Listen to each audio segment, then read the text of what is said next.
This video is going to be a review of these MINISO watercolor pens. Here are some of the swatches. So these colors I've seen are really vibrant in my opinion. I think that they are really bright colors and I like that. The pen bodies do a pretty okay job of matching the color inside, except for the two yellows. I think everything else pretty much matches.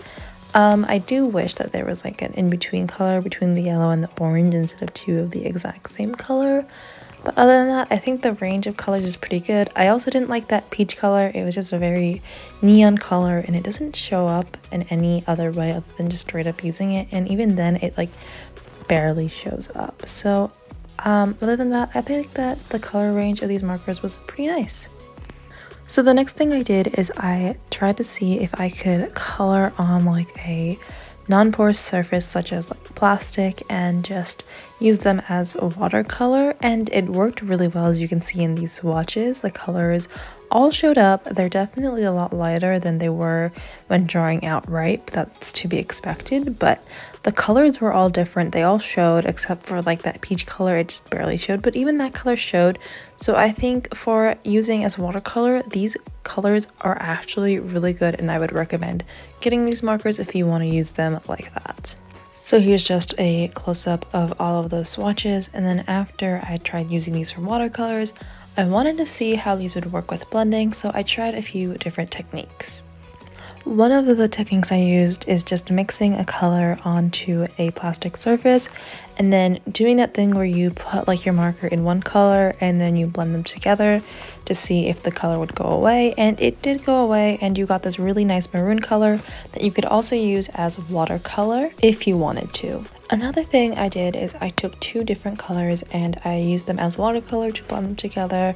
So I wet the paper and then I just used water and just pretended like these were watercolors and blended them, and they blended really nicely. So once again, love these markers and I love the way that they blend.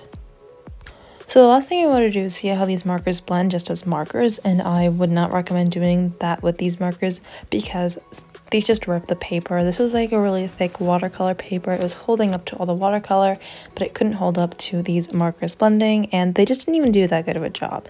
So I wouldn't recommend doing it like that. But other than that, these markers blend like a dream. So the final thing I did is I colored on the paper and then I used water to dry the color out. And at first it didn't seem like it was working, but then I figured out that I was just using the wrong amount of water. If you use the right amount of water on your brush and you have the right amount of color on your paper, it would work. You can't have too much color on your paper necessarily, but you need to have enough where it would spread. And you just need to make sure your brush is not soaking wet.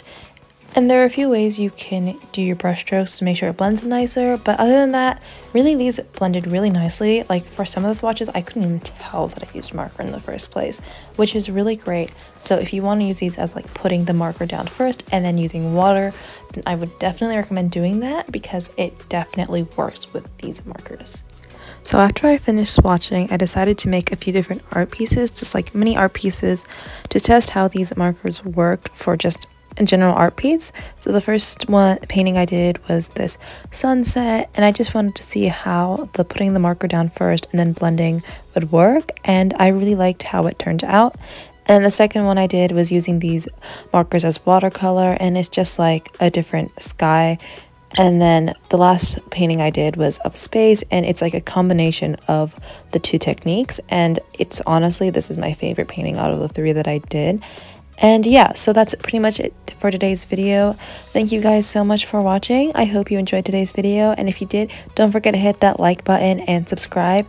I make videos on stationery, calligraphy, and art every Monday, and make sure to hit the bell to get notified every time I do. Check the description box for more videos to watch while you wait for the next one. And yeah, I really hope you enjoyed this video. Here are just the finished product of what I made, so you can kind of see how these markers worked. They worked really well, and I would highly recommend using these for watercolor. And yeah, that's pretty much it for today's video. Thank you guys so much for watching. Remember to like, comment, and subscribe, and remember to have a happy Monday. Bye bye.